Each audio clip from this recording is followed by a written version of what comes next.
녹화 시작하니까 좀 긴장되네요. 자, 어쨌든 이 5가지 이야기를 오늘은 이제 서동요, 선화공주가 나오고, 이제 두 번째는 이제 수로부인, 세 번째는 여러분 익히 아실 것 같은 선덕여왕, 네 번째는 이제 도화녀 비영랑이라고 아마 도화살 이런 거 많이 들어보셨을 텐데 그 도화살의 뭔가 원조라고 여겨지는 그런 도화녀라는 아름다운 미녀가 나오는 얘기고, 모두차는 처용락 망해사라고 해서 이제 처용가 얘기를 할 건데 얘는 이제 유일하게 미녀가 나오지 않는 얘기. 어쨌든 이제 서동요부터 네, 바로 시작을 하도록 할까요? 일단 화면 공유를 먼저 할게요.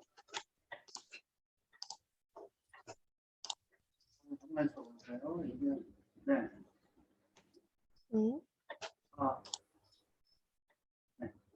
화면이 나오나요? 네. 네.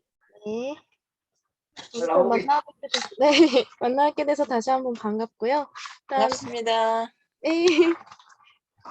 제가 일단은 한자를 이게 원문을 읽으면서 이게 번역본을 보면서 설명을 드리는 방식으로 해볼까 하는데 괜찮으실까요? 네. 네. 그럼 먼저 볼게요. 이 번역은 관장님께서 소개해 주셨지만 저희 지도 교수님이신 서철원 선생님께서 하고 계세요. 그래서 지금 이제 이게 거의 초판처럼 된 번역인데 보시고 번역이 이거면 더 좋겠다 하는 의견 있으시면 언제든 주시면 제가 전달을 해드릴 테니 출간에도 반영이 되니까 적극적인 의견 주시면 감사하겠습니다. 어쨌든 오늘 첫 시간은 무왕 서동 이야기인데요. 서동과 선화의 이유 있는 결혼. 아마 서동요랑 선화공주 얘기는 잘 알고 계실 수도 있을 텐데 거기에 대해서 뭔가 서동과 선화라는 캐릭터는 과연 누군가, 이 과연 누군가를 따지는 건 어떤 의미가 있고, 서동과 선화라는 캐릭터가 왜 여기에 나왔고, 이 백제 사람인 서동과 신라 공주인 선화가 왜 결혼을 했는가, 왜 이 이야기를 여기 실었는가, 이런 거에 대해서 얘기를 나눠보고 싶습니다. 먼저 이거는 이제 삼국유사의 무왕조에 실려 있고요. 무왕. 여기 고본작 무강. 옛 기록에는 무강왕이라고 되어 있지만 비야. 이것은 오류라고 적혀 있어요, 원문에. 그래서 백제에는 왜냐하면 무강. 무강이라는 왕이 없으므로 오류이다. 이렇게 일단 적혀는 있어요. 먼저 볼게요. 제30대 무왕명장. 무왕의 이름은 장이래요. 그러니까 무왕의 얘기를 하려고 하는데 이제 그 이름이 무왕이라는 왕 이름 말고 이름이 장이었다라고 얘기를 하고 있고요. 모 과거. 그러니까 그 어머니가 홀로 과부할 때 가짜거든요. 홀로 살고 있었는데 어디에 살았냐면 축실어경 사남지변. 그러니까 사비성 남쪽 연못가에 이 경사라는 게 수도를 의미해요. 그러니까 이때 수도. 그래서 그때 수도는 이제 사비성 그쪽이니까 남쪽 부분 연못가에 집을 짓고 살았는데 여기 보시면 지룡교통이생. 그러니까 용하고 정을 통해 가지고 애를 낳은 거예요. 그러니까 용이 아빠인 거죠, 무왕이. 연못의 용과 어울려서 요청을 통해서 무왕을 낳았다. 소명은 어릴 때 이름은 서동이었는데요. 서동. 그 기량이 그러니까 헤아릴 수 없을 만큼의 그 기량이 있었다는 거예요. 큰 기량이 있었는데 굴서여. 그러니까 항상 일상적으로 말을 캐고 있었다는 거예요. 이게 캐다 짜고 이 말인데 참말을 캐가지고 이제 매위 활업, 즉 살아서 생계를 유지했다는 거예요. 그러다 보니까 국인들, 그때 이 사비성 쪽이니까 백제 사람들이겠죠. 인이 명 이것으로 인해서 이제 이름을 서동이라고 불렀다. 그걸 이제 참말을 한자로 쓰면 서동이기 때문에 이거를 이제 저희 교수님 이렇게 풀어서 소개를 해준 거고요. 그러면 이제 30대 무왕이 아마 서동인 것 같죠, 그죠? 무왕의 이름이 장이다. 이 이야기는 왕의 이야기예요. 이 왕은 홀어머니 과부가 나왔고요. 그 과부 또 양의 아버지는 또 용의 아들이에요. 예로부터 이제 용이 나왔다 하면은 보통 왕을 의미하거든요. 그러니까 왕의 상징, 막 용의 아버지거나 막 아래서 나왔거나 뭐 이런 것들이 많은데 그중에서 이제 서동은 용을 아버지로 둔 사람이에요. 용의 아들. 그러니까 신화적이죠. 그러니까 헤아릴 수 없는 기량이 있었다는 건 얘가 잠재 기량이 특출났다는 건데 보통 그 위대한 위인들이나 아니면 영웅들, 왕들 얘기는 그렇죠. 자기는 평범한데 사실 이 잠재 능력은 대단했어. 막 이런 식으로 그런 묘사고요. 늘 이제 참말을 캐서 팔아서 생계를 유지하고 있었어요. 그러니까 말을 캐서 생계를 유지하던 평민이었던 거죠. 아무것도 없는 그냥 막 팔고 다녔던 뭐. 그래서 백제 사람들이 그 이름조차 참말을 한자로 쓴 서동이라고 부를 정도로 되게 그냥 평범하고 순진한 시골 청년이었다는 걸 알 수 있어요. 이제 서동의 이야기, 어릴 때 이야기를 하고 있고요. 어느 날 이제 서동이 들었어요. 무엇을 들었냐? 신라 진평왕제 신라 진평왕 제3공주 선화, 즉 신라 진평왕의 제3번째 공주인 선화가 그 일작에서는 그러니까 다른 말로는 이제 선화라고 하는데 한자 차이고요. 얘가 이제 미, 염, 무쌍, 아름답고 고와요. 무쌍, 그러니까 비길 데가 없이 쌍을 짝짓 지어서 비교할 데도 없이 아름답고 곱다는 말을 들은 거예요, 서둥이. 했더니 이제 갑자기 체발내 경사. 체발이라는 거는 이 머리를 깎는다는 얘기거든요. 머리를 깎아서 신라로 들어간 거예요. 그러니까 선화공주가 아름답다는 얘기를 듣고 여기까지 보면 이제 선화공주가 아름답다는 얘기를 듣고 자기 이제 신라로 찾아갔는데 이제 머리를 왜 깎을까? 머리를 깎는 게 자기 얼굴이 그렇게 자신이 있어서 그런가 이렇게 생각할 수도 있는데 사실 그게 아니고 그때는 이제 불교를 숭상하던 국가였기 때문에 머리를 깎으면 이제 스님의 행색이 되잖아요. 그러니까 스님들은 국경을 자유자재로 넘나들 수가 있었대요. 그래서 이제 스님 행색을 하고 머리를 깎아서 신라로 얘는 백제 사람이니까 신라 서라벌로 들어간 거예요. 얘가 진짜 교화를 했던 게 이서여향 어디였죠? 려리군동. 그러니까 애기들한테 자기가 말을 캐던 사람들이니까 참말을 가져가가지고 동네 어린 아이들한테 이거를 이제 나누어 준 거예요. 그러니까 애들은 뭐 나눠주고 막 이러면 신기하잖아요. 그러니까 군동 친부지 그 주변으로 계속 막 모여들고 막 붙어온 거죠. 그러니까 이때 이 붙어 왔으니까 계획대로 다 해서 내작 요를 하나 지어요. 그러니까 동요할 때 요거든요. 노래 요자. 노래를 하나 지어가지고 이거는 꿰유자라서 이렇게 뭔가 하게 하는 거. 지금 군동이 창지운 이 노래를 자기가 지은 요를 부르게 했던 거예요. 창하게 했던 거예요. 이 노래가 우리가 알고 있는 서동요인데요. 일단 보면 네, 이게 선생님 잠깐만. 네네 네, 잠깐 여기를 네 요거를 좀 크게 하면 어떨까요? 화면 여기 요 밑에 제 밑에 네, 요 화면 115로 돼 있는데 요거를 좀 더 네네 좀 더 크게 해주시면은 아, 네네 좋았어요. 좋아요. 네네 네. 네네 좀 더 크게 너무 커. 너무 크게 화면 넘어가지 않게 네 요거 잠시만요. 아니, 크게 크게 해주시면 감사할게. 네네 좀 이게 더 크게 하셔도 될 것 같아요. 자꾸 아이고 넘어가네. 너무 크고 그만 커지렴.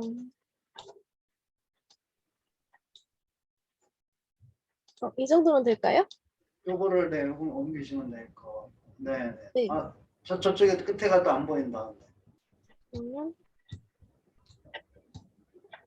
요거를 가지고 옮기시면 돼요. 이렇게. 네, 좀 더. 이렇게 하면 될까요? 네네. 뭐 네. 그 정도. 네, 네, 그게 지금 됐나요? 네, 그게 지금 최대한 그래서 네네. 네.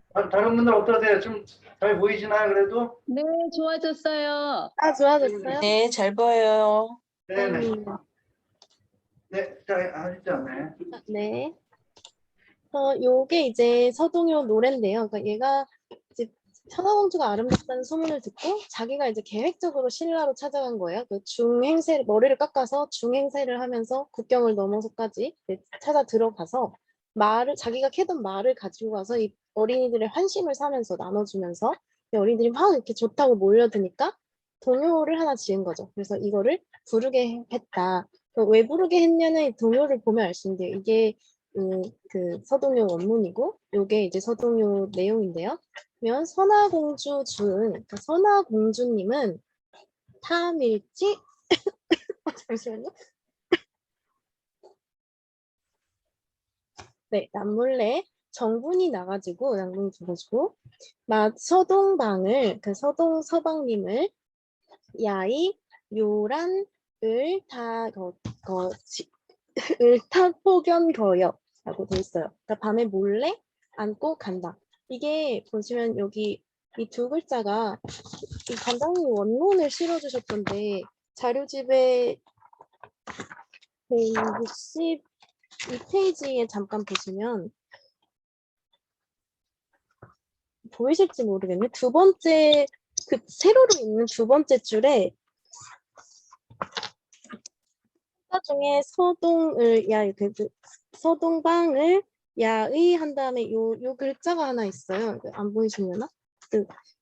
이 글자 지금 제가 표시한 요 글자가 있거든. 요 글자가 있는데 이 글자가 둘 중에 뭔지 네, 잘 안 보이죠. 둘 중에 뭔지. 그러니까 원래는 이제 네. 네, 선생님 페이지가 어떻게 돼요? 16이에요? 162예요. 162요. 감사합니다. 네. 음, 이게 요 글자인데요. 네, 뒤에 나오는 한자 이미지 한문 그 한국유사 원전 이미지에 보시면은 그 밑에 페이지가 162페이지. 원전에서 두 번째 페이지죠 지금? 네. 네, 맞아요. 이제 두 번째 페이지 그 세로 줄 두 번째에 있거든요. 그 빈자리에 그 빈칸에서 하나, 둘, 셋, 넷, 다섯, 일곱 번째 글자인데 저 둘 중에 무슨 글자인지 이제 학자들끼리 논란이 많았어요. 그러니까 처음에는 이제 묘자다, 점에 안 찍혀 있으니까 근데 한문을 흘려 쓰다 보니까 이거는 이게 알자거든요. 에그 알란자다라고 해서 그 논란이 좀 있었어요. 그래서 해석이 두 개가 되는 건데요. 그 밤에 몰래 안고 가다, 그러니까 뭔가 정을 통하는 그런 데에 집중을 한 게 있고, 이게 알을 안고 가다라는 정을 통한다의 은어다라고 해서 알을 안고 간다 이 해석이 그래서 두 개가 나온 거고요. 이거는 되게 재밌는 논란이라 그냥 두 개를 다 표기해놨어요. 원래는 그냥 해석에 맞게 표기를 따로 해놨는데 어쨌든 서동방을 야이 묘이든 란이든 포견거여 그래서 안고 간다라고 얘기를 했어요. 그러니까 이 노래를 보면 선화공주가 남몰래 이제 정을 통해서 서동하고 정이 나서서 밤에 심지어는 알을 안고 간다고 하고 이 노래가 이제 신라 궁중까지 퍼지도록 애들한테 부르게 시켰던 거죠, 서동이. 그러니까 이게 계획적으로. 페이지를 넘길게요. 동요가 이제 온 서라벌에 경에 펴졌어요. 이 애들이 부르고 나니까 애들이 부르는 거는 되게 파급력이 좋잖아요. 그러니까 계속 부르고 따라 뭔 소린지도 모르고 따라 부르다 보니까 이게 이제 신라의 전체가 펴지게 되고 달어 궁금 급기야는 이제 궁에까지 들어가게 된 거예요. 그러니까 선화공주가 있는. 그러니까 백관들이 그러니까 몇 가지 그 관들이 신하들이 간언하다 할 때 간자거든요. 그래서 심히 간언을 한 거에 맞서 임금한테 막 뭐라고 이게 간한 거죠. 뭐라고 간하느냐? 찬류, 유배 보낸다는 뜻이거든요. 찬류, 그 공주를 유배 보내라. 찬류 공주, 원방, 그러니까 멀리 유배를 보내라. 왜냐? 다른 남자랑 정을 통하는 이 신라 시대에는 굉장히 그 뭐라 해야 될까 위신, 명성 이런 것들이 굉장히 중요한 궁중에서는 특히 굉장히 중요한 거였는데 이거를 무슨 이름도 모르는 서동이라는 사람과 정을 통한다는 노래가 막 퍼지고 있으니까 신하들이 이거를 못 참는 거죠. 이 공주를 쫓아내야 된다. 그래서 이제 쫓아내요. 장행, 즉 선나가 이제 귀향길을 떠나게 되죠. 근데 이제 귀향길을 떠날 때 이게 이제 여기랑 연결되는 얘기고요. 그러니까 왕비가 자기 이제 딸이 그냥 가는데 그대로 보낼 수는 없잖아요. 그래도 엄마인데. 그래서 왕후이 순금, 즉 왕후가 순금을 일두를 줬어요. 그러니까 한 대박을 준 거예요. 증행 어디라냐 노잡기로 그가 준 걸 행 노잡비로 준 거예요. 그래서 가서 이제 이거로라도 이제 먹고 살아라. 그래서 먹고 살려고 순금을 증여를 한 거죠. 그러니까 왕비한테 순금을 받아서 선화공주는 뭣도 모르고 노래 하나 때문에 이제 오해를 받고 쫓겨난 거예요. 그러다 보니까 이제 공주가 장지 찬소, 그러니까 찬소는 아까 이 찬류할 때 이게 유배라고 했죠. 그러니까 유배 장소를 말해요. 그러니까 공주가 이제 장차 유배 장소에 이르렀을 때 갑자기 이제 이 노래를 뿌렸던 계획적이었던 서동이 나타납니다. 서동출이 나타나다죠. 그러니까 서동이 나타나서 절하고는 도중에 나타나서 절하고는 장욕 시위 이행. 나는 장차 하고 싶다. 뭘 하고 싶냐면 너를 모시고 싶고 호위하고 싶다. 그러니까 곁에서 모시겠다고 얘기를 한 거예요. 그러니까 자기가 이제 노래를 뿌려서 쫓아내고 계획적으로 이제 공주가 쫓아내져서 오니까 이제 그 공주 앞길을 막으면서 내가 곁에서 모시겠습니다. 감사 동행하겠습니다. 이런 거예요. 근데 이 삼국 사기의 무왕기록에 보면 되게 훤칠하고 잘생겼대요. 그러니까 얘가 아무리 머리를 깎았어도 잘생긴 사람이 와가지고 내가 곁에서 모시겠다는데 얘는 지금 선화공주는 지금 쫓겨난 마음에 이게 마음 의지할 데도 없고 나한테는 순금 이거밖에 없고 어떻게 살지 막막한데 내가 모시겠다, 내가 데려가겠다 하는 원빈 같은 남자가 막 말하니까 이 선화공주는 마음이 이제 동한 거죠. 그러니까 공주는 수불식지 종래, 그 종래를 알 수도 없었고 누군지도 알 수 없었지만 그래도 뭔가 우이신열, 그 우연한 만남에 그걸 믿고 기뻐한 거예요. 서동을 믿고 기뻐한 거예요. 순수하죠. 공주도 뭔가 멍청한 건지 순진한 건지 모르겠지만 어쨌든 뜻밖의 만남에 자기는 막 기뻐하면서 서동을 믿고 간 거예요. 그로 인해서 이제 이로 인해서 따르게 됩니다. 따라가게 되고 서동을. 그러다 보니까 이제 아마 그 잘생긴 남자 그리고 서동은 이미 선화공주를 가지고자 하는 계략이 있었고 남녀 둘이 계속 여행을 떠나니까 당연히 눈이 맞겠죠. 그래서 그러다 통하게 되고 정을 통하게 됩니다. 그래서 정을 통하게 된 그 연후에 알게 된 거예요. 뭐를 알게 됐냐면 서동의 이름을 알게 된 거예요. 그러니까 자기가 쫓겨났던 게 그 서동이랑 바람났다 이런 노래로 쫓겨나게 됐는데 자기가 사랑한 남자가 알고 보니까 이름이 서동인 거예요. 그러고 보니까 내 신은 믿은 거죠. 동요지험. 보통 이렇게 되면은 네가 그랬지 막 이럴 만도 한데 선화공주는 너무 순진한 건지 멍청한 건지 동요의 영험을 그냥 믿었대요. 동요 신기하다 이러고 만 거예요 그냥. 그런 다음에 이제 동지 백제 이제 함께 백제로 갑니다. 서동의 이제 고향이죠. 익산 출신이거든요. 백제했던. 함께 이제 백제로 들어가고 꺼내요. 모후소증금 그 내 엄마가 줬던 금 있죠. 이제 서동하고 결혼을 하기로 했고 이제 백제까지 터를 잡았으니까 이제 이 엄마가 준 금으로 뭔가 나도 살 길을 개척해야겠는 거예요. 그러니까 남편하고 의논을 해야겠죠. 그래서 이제 모가 준 순금들을 꺼내면서 장모, 개활 그때 이 살 방편들을 이제 장차 살 방편들을 의논하고자 한 거예요. 노래를 이렇게 지어서 서동의 계획대로 서동이 노래를 지어서 불렀고 이 노래 때문에 이 왕궁에까지 퍼져서 서운아가 이제 쫓겨났고 쫓겨난 다음에 그 계획에 맞게 서동은 그 앞길을 막고 내가 모시겠습니다.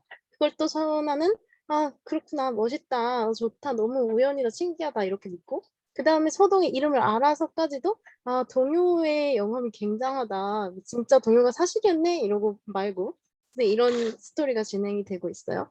그래서 이제 함께 백제 와서 엄마가 줬던 황금을 이제 보여주면서 생계를 의논하고자 하는데요. 이 황금을 꺼내는 이 순간부터 뭔가 캐릭터의 그 위치가 조금 바뀌게 돼요. 그러면 이 황금을 이제 딱 꺼내서 이걸로 이제 어떻게 살 건가 의논하려고 하니까 갑자기 서동이 크게 막 웃으면서 이게 교수님께서 이제 살짝 웃으며라고 해석을 하셨는데 약간 제 느낌에는 뭔가 막 박장대소에 가까운 느낌이에요. 그러니까 뭔가 저게 뭐야 저게 이러면서 웃는 느낌. 왜냐면 여기 보면 차하물야 이것이 무엇입니까? 어떤 물건입니까? 이것은 무슨 물건입니까? 하고 물은 거예요. 공주가 주알 대답을 하죠. 이것은 찻이 황금이라는 거예요. 황금인데요. 이거를 할 수 있어요. 어떻게? 백년지부, 100년의 부를 이룰 수 있어요. 그러니까 평생 먹고 100년 동안 평생 먹고 살 수 있다는 거죠. 그러니까 이걸 꺼내면서 황금을 꺼내고 막 서동이 막 박장대소 하면서 이게 뭐냐 이러니까 이거는 황금인데 100년을 먹고 살 수 있다. 그래서 평생을 먹고 살 수도 있는 것이다. 그러니까 이제 서동이 웃은 이유가 나옵니다. 서동이 말하기를 오자속을 얘가 데이터에서 안 보이는데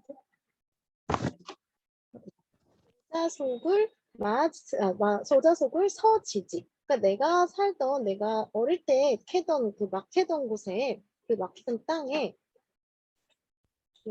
미적 여 니토 그러니까 진흙이거든요. 그 진흙처럼 이 쌓이다. 그러니까 쌓여 있던 거예요. 내가 내가 그렇게 생기를 꾸민 천막해던 곳에 그거는 흙처럼 쌓여 있다. 그러니까 자기한테는 너무 흔했던 건데 이걸 막 무슨 뭐라도 될 듯이 꺼내오니까 그게 웃겼던 거예요. 저도 그 웃으면서 이게 뭐냐 했는데 공주가 이거는 이제 100년의 부를 먹을 수 있는 거다. 평생 먹고 살 수 있는 거다 하니까 소동이 조금 뭐지 싶어서 내가 캐는 것은 흙처럼 쌓여 있는데 라고 얘기를 한 거죠. 그러니까 뭔가 얘는 그렇게 공주를 속이던 좀 되게 교활한 면모가 있었잖아요. 그랬는데도 황금 같은 건 모르는 그 순진한 모습을 보이는 그 서동의 그 이중성 같은 거죠.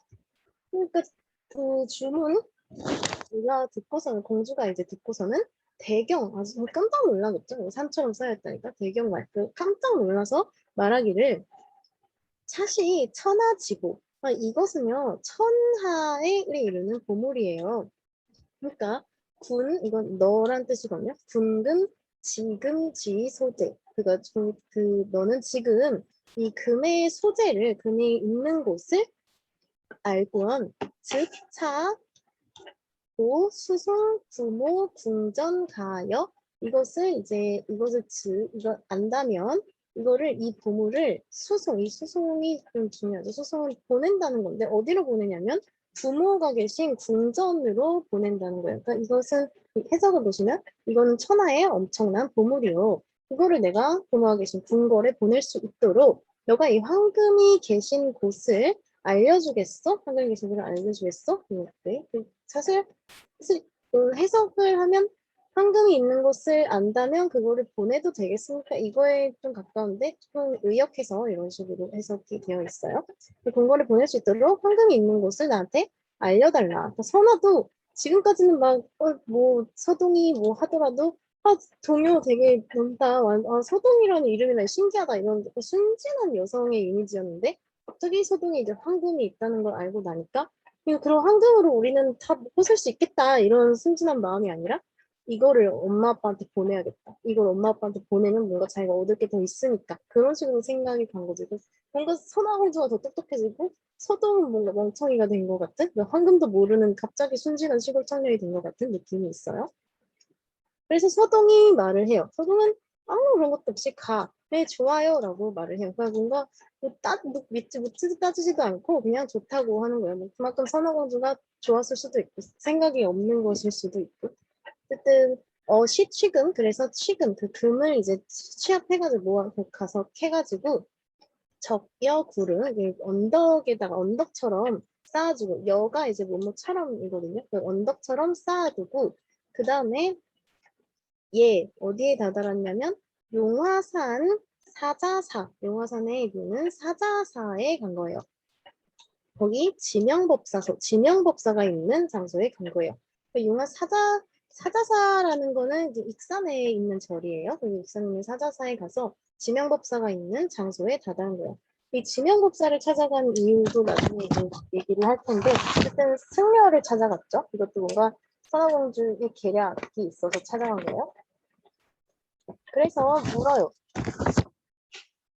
보면 수금지게 이거를 금을 옮길 수 있는 계획을 물어요. 그러니까 옮길 수 있냐고 지명법사한테 물은 거예요. 그러니까 승려가 이제 지명법사가 말하기를 오이 신력 가수 내가 불을 신풍력으로 이거를 옮길 수가 있다. 그러니까 장차 금을 가지고 여기로 와라. 그러니까 이게 현대 같았으면 조금 빼박 사기인데 뭔가 뭘 뭐 해줄 테니까 일단 가져와라 이러면 보통 사기죠. 근데 얘는 이제 승려이기 때문에 이미지도 좋은 승려고, 그리고 이거는 실력이 진짜로 있는 사람, 그리고 어쨌든 선화도 갖다 줍니다. 그래서 이제 공주는 거기다가 또 편지를 써요. 편지를 써가지고 보면 병금치어 사자전, 황금하고 같이 이제 사자 앞에 갖다 놓은 거죠. 사자사 앞에 갖다 놓은 거죠. 그러니까 이제 이 실력, 그 승려가 이제 실력으로 그냥 일야 수치 신라 궁중, 신라 궁중에다가 일야 하룻밤 안에 이거를 옮겨서 놓은 거예요. 이거 교수님께서 말하면서 무슨 쿠팡이냐고 그랬었는데 쿠팡처럼 그 하룻밤 안에 이 금을 다 갖다가 옮겨 놓았던 거예요. 그러다 보니까 그 궁궐에서 이제 진평왕이 받았겠죠. 선화공자 진평왕의 딸이었으니까. 그 진평왕이 이 기이하고 신이한 일을 되게 이상하게 여긴 거예요. 기이하게 여겨서. 그래서 존경을 더욱 심하게 하였다. 그러니까 뭔가 이제 선화와 소동에 대해서 인정을 하게 된 거예요. 이 신통력을 쓰셔서 황금을 가져온 거를 보고 이제 인정을 하게 된 거죠. 선화와 소동을. 그다음에 이제 왜 편지를 썼어요. 그러니까 안부를 물었던 그 천하가 편지 쓴 거에 이제 답장을 준 거죠. 그다음 서동유 차득인심. 서동은 이로 말미암아 인심을 얻게 됩니다. 그러니까 즉 존경하게 됐다는 거랑 상통하는 말이죠. 그리고 즉 왕위의 즉위하게 돼요. 그때 백제의 무왕이 되는 거예요. 이거는 이제 갑자기 황금이 나오면서 사람과 사람의 그 관계 같은 것들이 바뀌어버려요. 그러니까 처음에는 트릭스터였던, 그러니까 속이든 거 계획에 익숙했던 서동이 갑자기 황금을 모르는 순수한 청년이 되고, 오히려 뭔가 다 그냥 서동이 하자는 대로 하면서 그냥 다 좋다 했던 선아는 오히려 황금이 많이 있다 이걸 듣는 순간, 이거를 내가 궁궐에 보내서 얘 인심을 얻게 해야겠다라는 얘기를 할 정도로 그렇게 계획을 짜는 주체가 바뀌고, 뭔가 이 서동과 선화의 주체관계 자체가 바뀌어버리죠. 그런 얘기가 나오고 있어요. 천하의 엄청난 보물이니까 궁궐에 보내자 해서 지명법사한테 가서 수송할 방법을 알아보니까 지명이 알려준다. 신통력으로 보내겠다. 보시면 이제 지명법사라는 이제 불교적 승려의 인물이 신통력을 쓸 수 있고, 얘가 준 신통력으로 결국엔 왕이 신임을 얻은 거잖아요. 그러니까 신이하고 대단한 인물로 그려지고 있어요. 역시 이때 이제 불교라는 거, 특히 이제 진평왕 같은 경우 불교를 굉장히 좋아했기 때문에 좋아하고 불교 오타쿠 정도였대요. 그래서 이 불교라고 하는 사족을 못 썼기 때문에 선화공주도 그걸 알아서 지명법사를 이용하면, 승려를 이용하면 아버지에게 인심을 좀 더 얻을 수 있겠구나 해서 지명법사에게 부탁을 한 거고, 그래서 지명법사가 신통력으로 이제 황금을 가지고 오게 해서 결국에는 성공을 했죠. 인심을 서동도 얻게 되었어요. 그래서 이제 여기까지가 서동이 이제 무왕이 된 이야기, 인심을 얻어서 왕이 된 이야기. 네.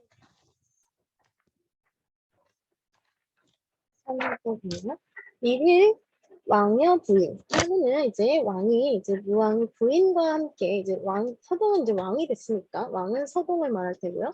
부인은 이제 선화를 말하겠죠. 부인과 함께 욕행 사자사에 가고자 했어요. 그때 그 절이요, 사자사. 그 절을 가고자 했다. 그래서 어디에 이르렀냐면 용화산 하대 지변, 그러니까 종화산의 그 아래에 큰 연못가가 있었는데, 용화산 아래 큰 연못가에 이르렀는데, 그때 뭐가 나왔냐면 미륵삼존이라는 그 미륵불상이랑 같이 세 개 불상 있는 걸 미륵삼존이라고 하는데, 이게 이제 출현지중 연못 안에서 출현을 한 불상이 나타난 거예요. 그러니까 뭔가 이 불상이 나타나니까 그냥 무시할 수는 없잖아요. 그러니까 유가치경, 그러니까 뭔가 이게 수레를 머무르게, 멈추고 이제 그 경을 드린 거예요. 불공을 드렸대요. 정성을 드린 거예요. 정성과 불공을 드렸대요. 이때는 불교를 되게 숭상하던 때였기 때문에 갑자기 가고 있는데 연못에서 큰 불상이 나왔다는 이런 거는 그거는 그 예사일이 아닌 거죠. 그러니까 무시할 수 없는 일인 거고 그러다 보니까 뭔가 그런 신기한 일을 겪으면 내가 뭐라도 해야 될 것 같고 그렇잖아요. 특히 이제 선아 같은 경우는 뭐그 도교의 영함을 믿었다고도 하고 이런 신이한 걸 많이 믿는 편이었기 때문에 그걸 딱 보고 아 그 행차를 멈춰서까지 불공을 열심히 드린 거예요. 그러다가 이제 부인 위왕왈 부인이 이제 왕에게 말하기를 그러니까 선아가 서동에게 말하기를 수창대의 가람 어차지 그러니까 가람이라는 게 이제 사찰 같은 그거의 일부인데 이거를 여기에다가 그 큰 이 땅에다가 그 사찰을 짓고 싶다라고 얘기를 한 거예요. 그게 고소원야 나의 소원이래요. 그러니까 여기는 이제 보면 여기에 큰 절을 지어야겠어요. 짓고 싶습니다. 제 소원입니다. 소원이기까지 해서 뭔가 신이한 걸 보고 하니까 선하는 이게 계시인 걸로 받아들인 거예요. 뭔가 미신에 빠지는 사람들이나 아니면 뭔가 이런 걸 잘 믿는 사람들 보면 뭐가 있으면 꼭 반드시 이걸 해야 될 것만 같은 그런 마음이었겠죠. 여기 큰 절을 지어야겠어요. 이게 제 소원입니다. 서동은 선화의 부탁을 거절하지 않죠. 왕허지 왕은 이거를 허락해주고 얘 지명소 지명법사 있는 데에 또 갔어요. 지명법사가 있는 이건 장소 글자라서 지명법사가 있는 곳에 또 다다라서 뭐라고 얘기를 했냐면 문 전지사 그러니까 이거 이 연못을 덮을 수 있는지 이 연못을 덮을 수 있는지 물어본 거예요. 보면 여기 보면 이 지명서에는 이 연못을 메우자고 부탁하니라고 되어 있죠. 모르는 것을 부탁했다라고 표현을 하신 거고 그래서 이 실력 이 실력 그랬더니 이제 신력으로 또 신통력을 써서 그 하룻밤 사이에 산을 무너뜨려 가지고 연못을 결국 메꿔서 평지로 만든 거예요. 그러니까 일야의 태산 전지이 평지 그러니까 평지를 하룻밤 사이에 이제 산을 완전히 꺾어서 평지로 만들어 버린 거죠. 이것도 역시나 실력으로 했고요. 이걸 그치만 법사의 실력으로.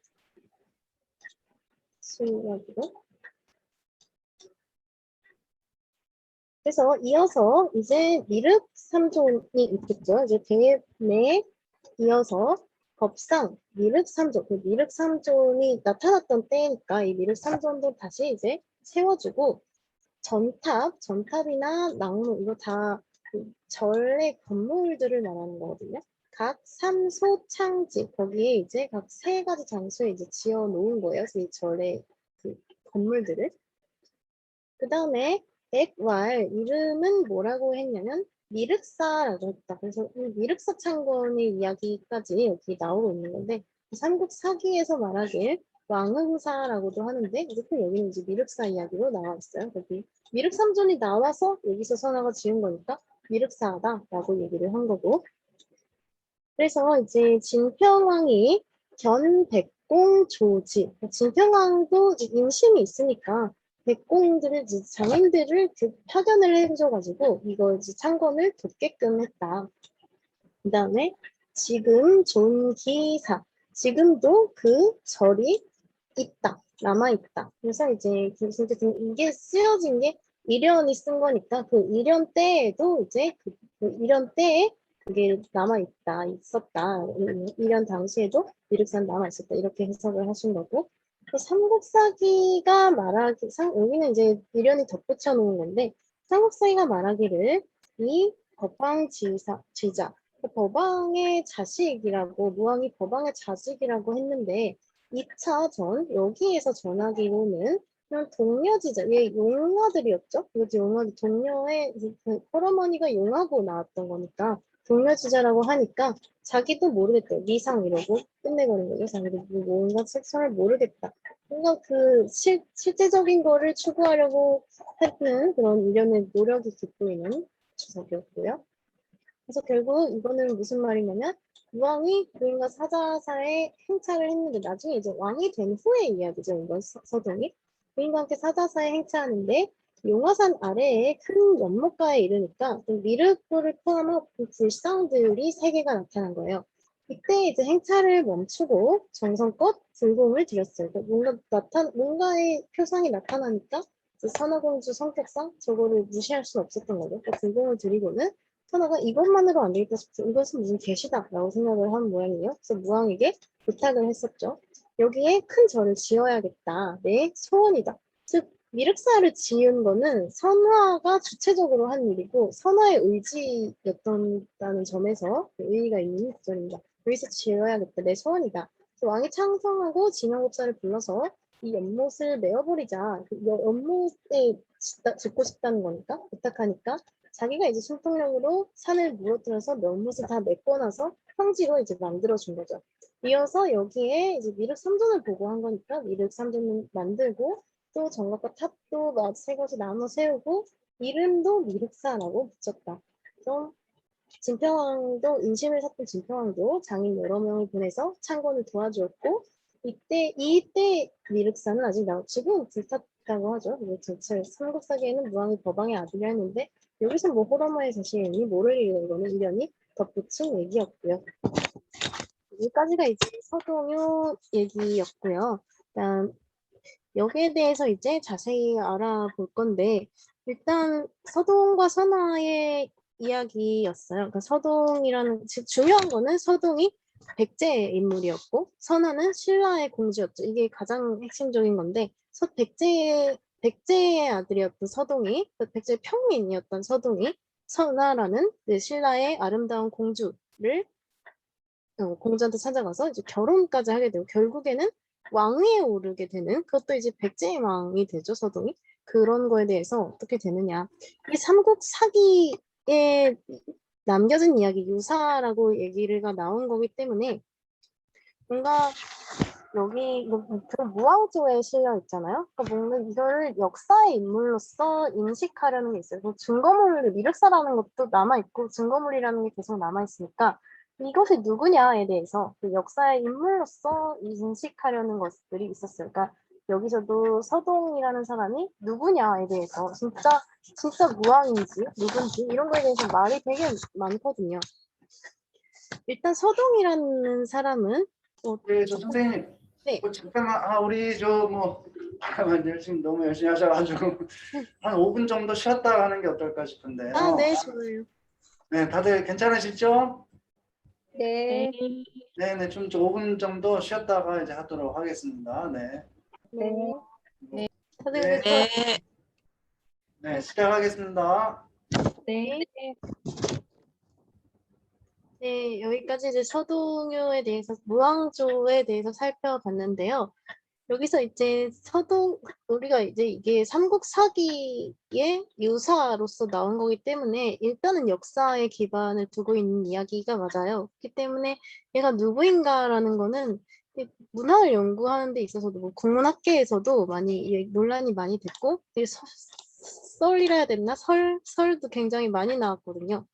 일단 서동과 선화에 대해서 다시 한번 생각해보면 서동은 막 캐는 사람이었죠. 이름도 그래서 서동이었고 그 시골에 있던 순수한 청년이었고 그 백제 익산 출신이었는데 얘가 신라에 와서 신라의 공주랑 결혼을 하고 결국 이제 백제 왕까지 되는 그런 인물이었고요.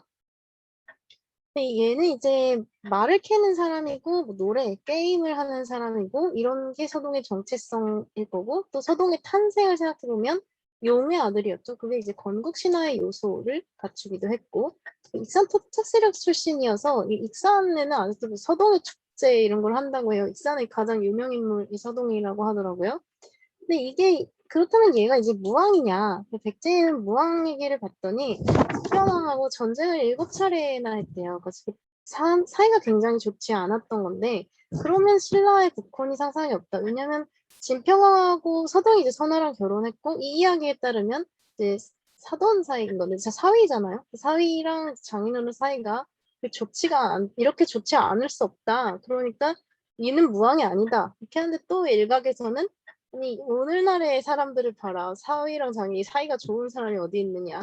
그렇게 안 좋을 수도 있지라고 하면서 무왕이 맞다라고 얘기를 하는 것도 있고 서동의 정체가 누구냐에 대해서 여러 가지 설을 가지고 왔는데, 첫 번째는 이제 신라 입찬 비지 딸과 결혼했던 동성왕이다라는 얘기가 나왔어요. 왜 뜬금없이 동성왕이 나왔냐면, 이 동성왕이 이제 기록상 백제랑 신라가 유일하게 국혼을 했던 시기였기 때문에 이 동성왕이다. 왜냐면 이 동성왕의 이름이 그 모도 혹은 말다 이런 식으로 쓰이거든요. 그 이름이었어요. 이게 어떻게 쓰냐에 따라 읽는 방법이 좀 다른데 어쨌든 모도 말다 이런 식인데 미음 디귿이 그 서동, 그러니까 얘는 맞동이라고도 쓰거든요. 말을 캐는 사람이어서 그 미음 디귿이 똑같다. 그러니까 이름도 비슷하지 않느냐. 그러니까 동성왕이다. 그냥 신라와 국혼을 했고 그리고 이는 그 이름도 비슷하니까 얘는 무왕이 아니고 동성왕일 거다라는 첫 번째 설이 있었고요.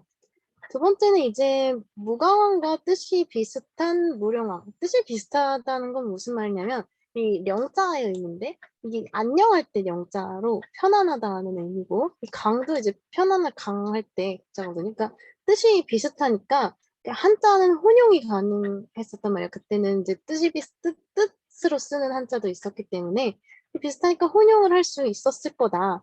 그러니까 얘는 무령왕이다라고 주장을 하는 사람도 있었고, 혹은 마한에도 무강왕이라는 사람이 있는데, 그 신증 동국여지승람에 보면 이 마한의 무강왕이 미륵사를 창건했다라고 나와 있어요. 그러니까 이 미륵사 창건이면 서동인데 얘도 이름이 무강이라는데, 그러니까 이련이 그 주석에서 이 무강왕이라고도 하는데 무강이란 왕이 없으므로 오류다 이렇게 썼었잖아요. 그러니까 이거는 이련이 착각한 거다. 그러니까 얘는 마한의 무강왕을 얘기한 거다라는 얘기들이 막 나왔어요. 그래서 이것도 있고 아니면 그 일본에 전승되는 얘기 중에 마나노 장자라는 이야기가 있는데 얘는 서동이랑 굉장히 비슷해요. 근데 이 마나노 장자가 백제 출신이다라고 일본 기록에 써 있는 거예요. 그래서 마나노 장자 설화에서 가져온 인물이 아니냐 뭐 이런 얘기도 있고 그래서 서동의 정체에 대한 추측은 굉장히 많이 일어나고 있어요. 그러면 일단 서동 정체는 제쳐두고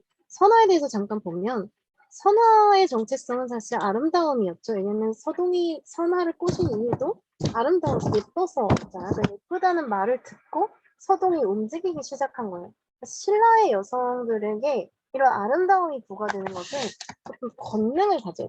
단순히 예쁘다로 끝나는 게 아니라 이게 무언가 주인공이 무슨 일을 하게 만드는 거예요. 되게 다음 시간에 볼 수로부인도 그렇죠. 수로부인은 완전히 그 용이 막 납치를 하고 막 노인이 막 어디 막 훌쩍훌쩍 뛰어다니고 이런 식으로 되는데 얘는 이제 서동이라는 사람이 엄청난 큰 그림을 세우게 만들었죠. 그러니까 미의 탐색자, 아름다움을 갈구하는 인물들, 남성들을 만들어내는 어떤 권능이 있는 아름다움으로 신라 여성들의 아름다움 묘사되고 있어요. 그래서 선화의 전체성은 사실 아름다움이라고 보면 될 것 같고, 그러니까 서동이 말을 캐는 순수한 성녀에서 왕이 된 사람, 이게 정체성이면 선화는 뭔가 아름다운 사람, 그리고 그래서 서동을 왕으로 만드는 사람, 이게 정체성이겠죠.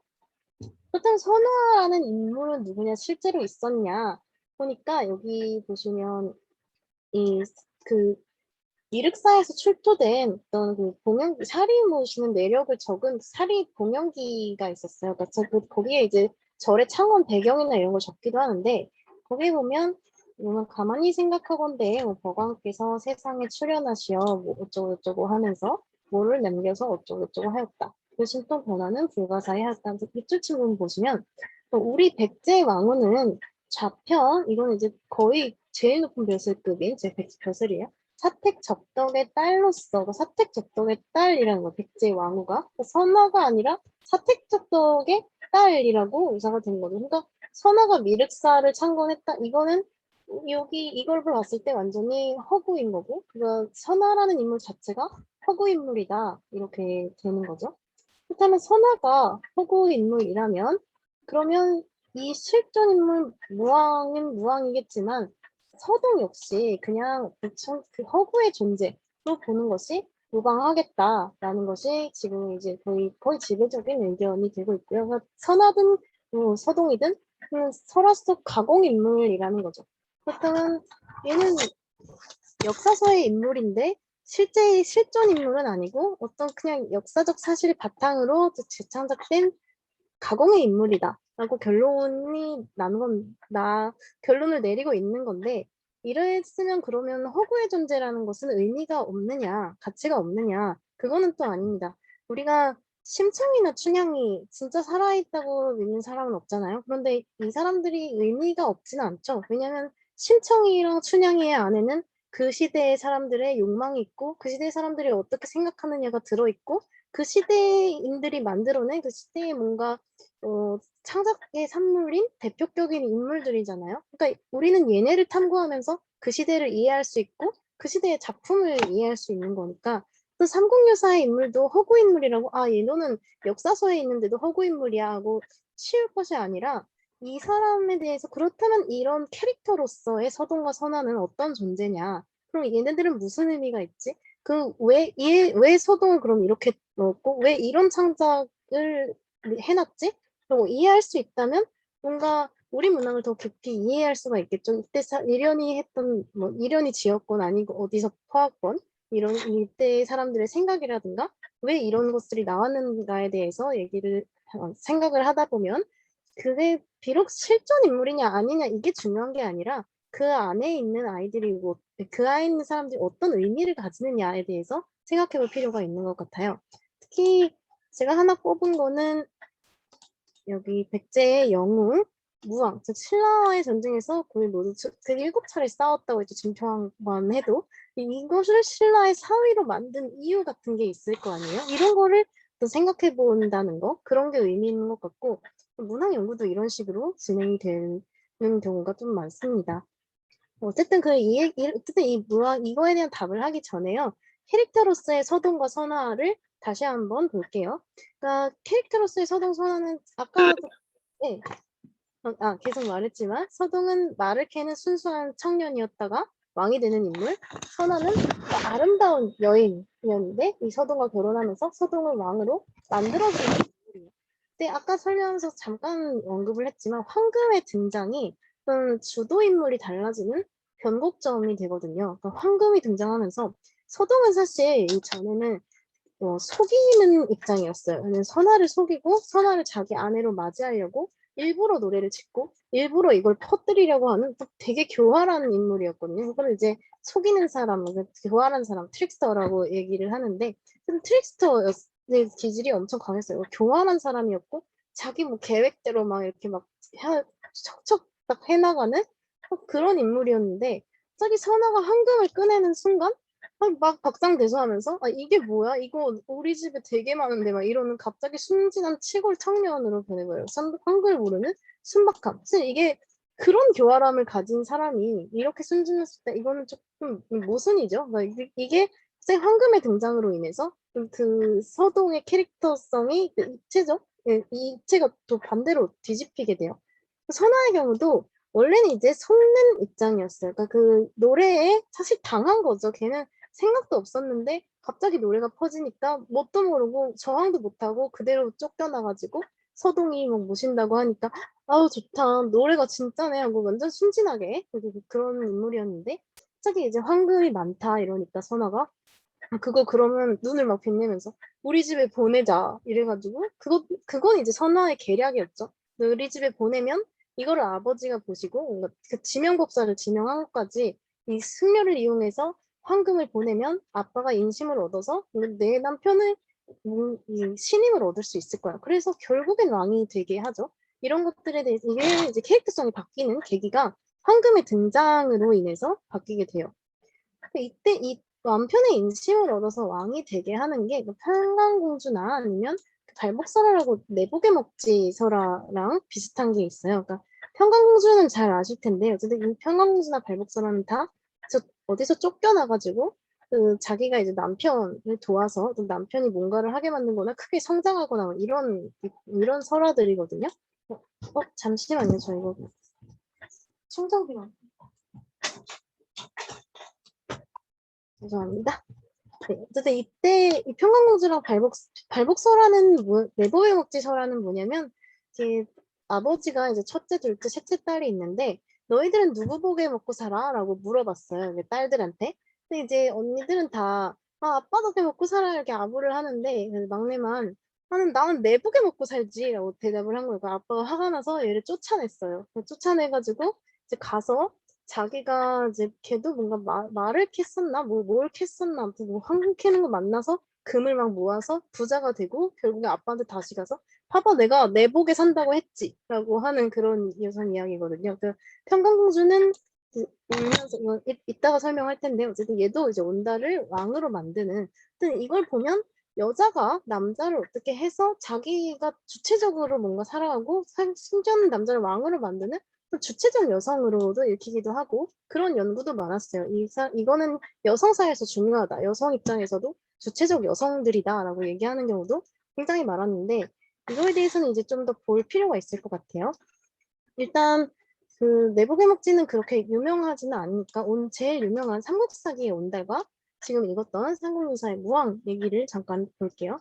무왕을 읽었으니까 온달을 보면 이제 고구려에 바보 온달이라는 거지가 살고 있었는데 그 거지가 되게 유명한 거지였어요. 그러니까 평강왕의 딸이었던 그 평강공주가 너무 잘 우니까 왕이 우리가 어릴 때 이제 딸아들한테 너 자꾸 울면은 망태 할아버지가 잡아간다 이러는 것처럼 너 자꾸 울면 온달한테 시집 보낸다라고 매번 말을 한 거예요. 이 공주가 이제 16살이 되고 왕은 이제 상부 구씨라는 그 귀족 가문에 시집을 보내려고 했죠. 근데 공주는 갑자기 왕의 말을 들먹이면서 아니야 아버지는 왕인데 어떻게 한 입으로 두 말을 하십니까? 아버지가 매일 제가 울 때면 온달에게 시집 보낸다고 하지 않았습니까? 그럼 저는 온달에게 시집을 가겠습니다. 이런 거예요. 그러니까 왕이 화가 나서 이제 왕을 쫓아냅니다. 그 선화공주도 그 노래 때문에 쫓겨났죠. 네, 평강이랑 똑같이 평강도 왕으로부터 쫓겨나고 이게 이제 비슷한 점. 근데 이제 쫓겨난 공주는 자기가 스스로 이제 선화는 가다가 이제 서도의 계략에 걸려 서동을 만났지만 얘는 스스로 온달을 찾아가요. 공주의 온달을 이제 가르쳐서 온달이 이제 뛰어난 능력으로 막 그 전쟁에서 뭐 하고 뭐 하면서 평강을 놀라게 하고 그 다음에 이제 진짜로 국가 전쟁에 나가서 큰 공을 세우고 사회로 인정을 받아서 벼슬에 오릅니다. 역시 서동이 금 때문에 인정을 받아서 백제왕이 된 것과 같죠. 이때도 선화가 금을 보내자고 해서 인정을 받은 거고 얘는 평강의 가르침으로 인정을 받은 거였죠.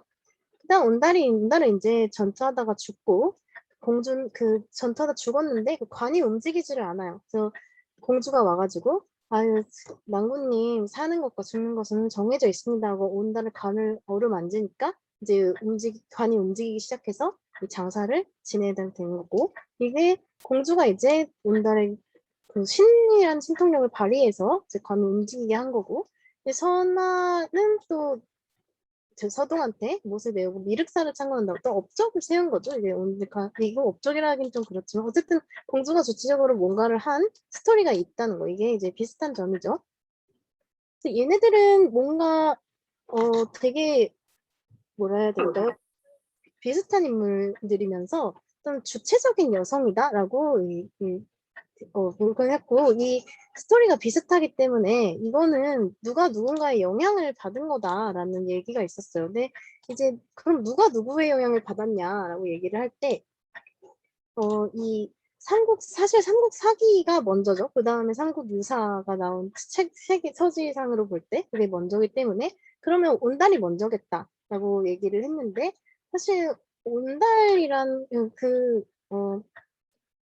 시기상 이제 온달이 먼저일 듯하고 지금 온달의 스토리가 서동하고 연결이 되기 때문에 온달의 영향을 서동이 받았나? 라고 생각을 하게 되기도 하는데 사실 그리고 근데 온달이라는 사람은 처음부터 끝까지 약간 평면적이잖아요. 온달은 처음부터 끝까지 착하거든요. 여기서 그냥 거지였다가 공주가 오니까 공주의 가르침을 받고 성장해서 뭔가 좋은 걸 받고 그냥 처음부터 끝까지 그냥 순수한 거지?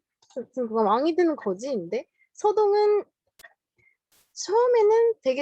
처음에는 교활했다가 이 선화를 얻기 위해서 어떤 계획적인 걸 세우고 그 계획을 실천하고 사실 자기가 얻고자 하는 걸 얻는 그런 교활한 인물이었다가 뭔가 순수한 청년의 모습을 보이다가 그럼 굉장히 입체적인 인물이죠.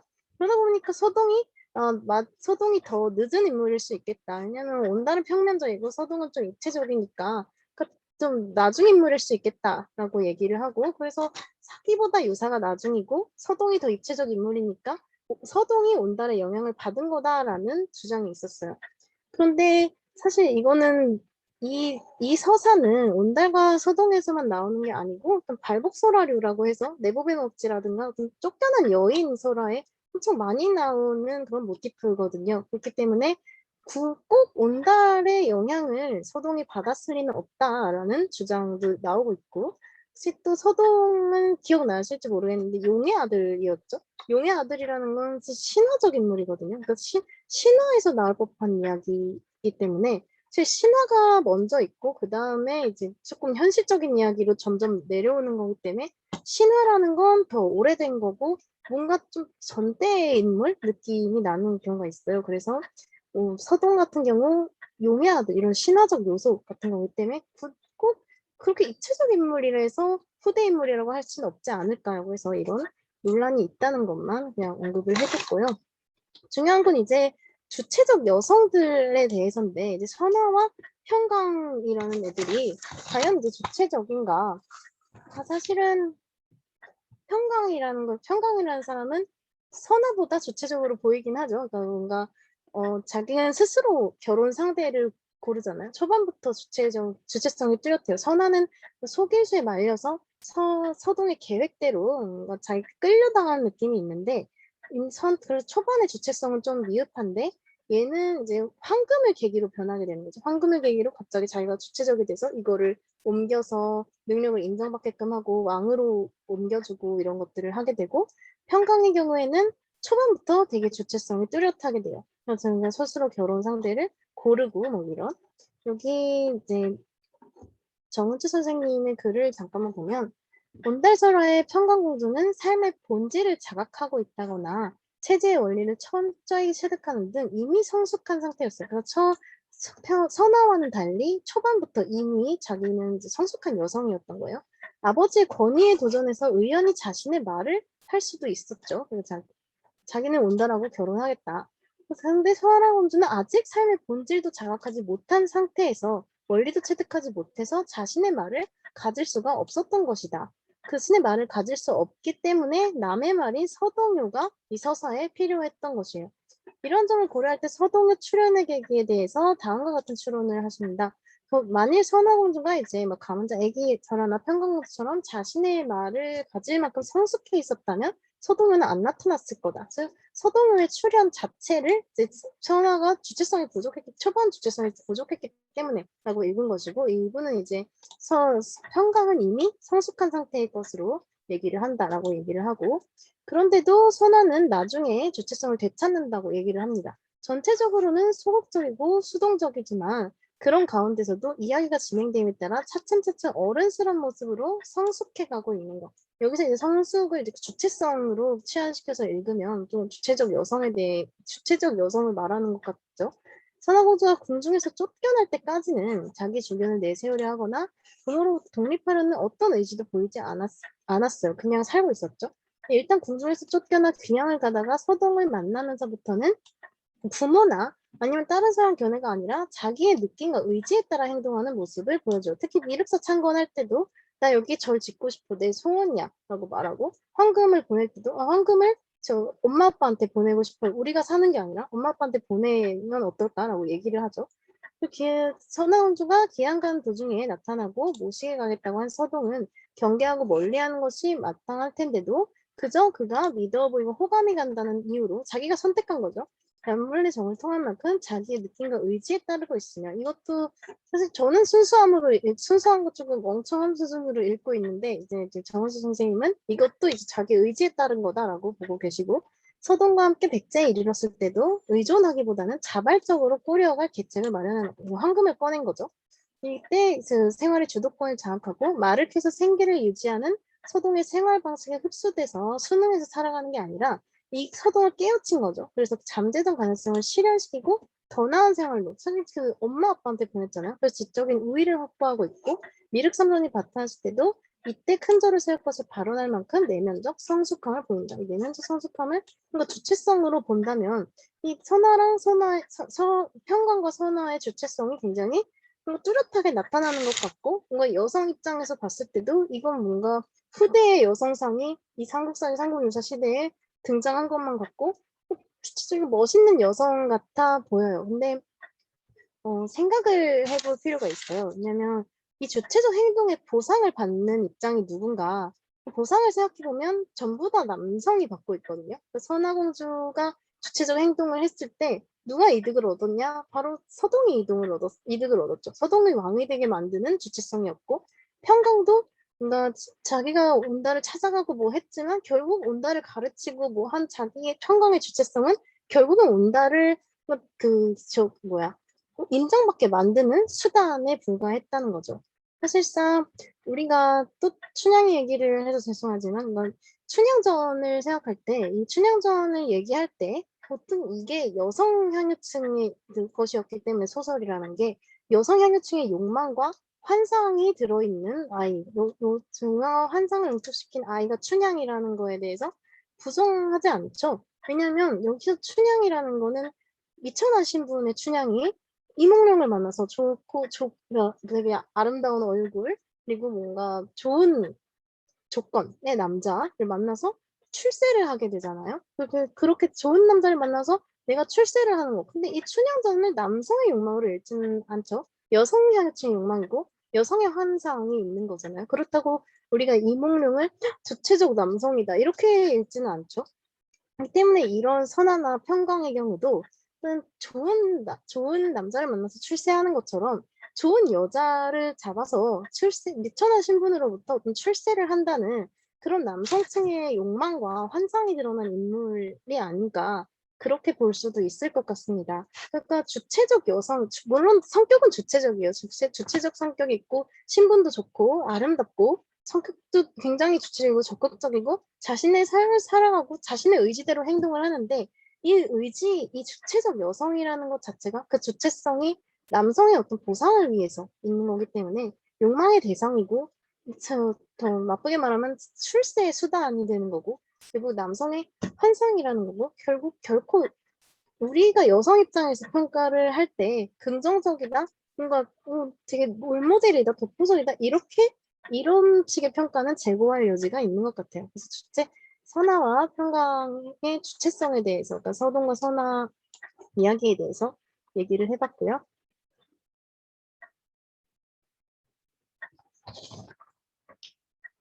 어쨌든 다음은 이제 설화와 역사의 사이, 무왕설화의 의라는 얘긴데요. 이제 지금까지 이런 아이들은 다 가공인물들이었어요. 가공인물의 등장. 그러니까 여기는 물론 삼국 유사라는 것이 삼국 사기의 나머지 이야기로 나온 것이기 때문에 역사서의 성격이 있기는 하지만 사실 역사보다는 설화에 가깝죠. 그렇죠? 그렇기 때문에 얘네들의 인물들은 가공인물들이 등장을 하고 그리고 이 설화의 느낌이 강해서 역사적인 사실적인 시각으로만 이해하면 한계가 있어요. 그러나 문학연구 입장에서는 사실 이게 가공인물이냐 실존인물이냐는 별로 중요하지가 않죠. 왜냐하면 그 캐릭터로서의 의미가 있기 때문에 제가 아까도 말씀을 드렸지만 네, 서동이라는 것은 서동과 선화의 정체에 대해서 연구가 굉장히 많이 이루어졌잖아요. 서동은 이런 사람이고 이런 사람이야. 누군 상황이 아니야. 무왕이야. 마한의 무광왕이야. 이런 얘기가 막 나오고 선화도 이거 봐봐. 선화는 사택적덕의 딸이 미륵사를 세웠어. 미륵사를 세운 선화라는 건 없어. 그러니까 무가치해까지는 갈 수 없다는 거죠. 왜냐면 우리는 서동을 통해서 무엇을 읽었냐면 서동인 어떤 건국순화의 요소를 갖춘 익산의 토착 세력 출신이기 때문에 이거 하나만으로도 많은 걸 볼 수가 있거든요. 익산 토착 세력으로서 익산의 인물이 되어서 익산의 어떤 상징이 되고 있고 건국신화의 요소를 갖췄다고 해서 얘가 또 왕의 인물? 그럼 다른 사람랑 엮어서 생각을 해볼 수도 있는 것이고요. 그렇죠? 그렇기 때문에 어떤 가공인물들이라고 해서 설화의 인물들이라고 해서 무가치한 것은 절대 아니다. 중요한 건 이 이야기의 인물들을 어떤 캐릭터로서 이해해 주는 게 중요할 것 같아요. 어떤 영향력을 미치고 있고 어떤 의미를 내포하고 있는지 그러니까 실존한다, 실제한다 이런 여부는 사실상 그렇게 중요하지 않은 거예요. 특히 삼국유사라는 설화로 읽어야 되는 어떤 문학의 기준에서는요. 그래서 잠깐 여기에서 아까 대답을 못했던 여기로 잠깐 와볼까요? 백제의 영웅 무왕을 신라의 사위로 만든 이유. 무왕은 진평하고 7번 싸웠다고 했죠. 신라의 전쟁에서 무왕은 한 번도 진 적이 없어요. 다 승리를 했거든요. 근데 얘가 이제 신라의 사위로 들어가서 결국에는 백제의 왕이 되죠. 백제의 인물인데 신라의 사위로 들어가고 그리고 신라의 인심을 얻어서 백제의 왕이 되는 그런 이상한 스토리예요. 백제의 영웅인 무왕이 신라의 사위가 됐다는 그럼 왜 이런 일을 했을까? 왜냐면 이 삼국유사는 신라의 문학이기 때문에 신라의 저서기 때문에 당연히 신라의 시각이 들어갈 수밖에 없어요.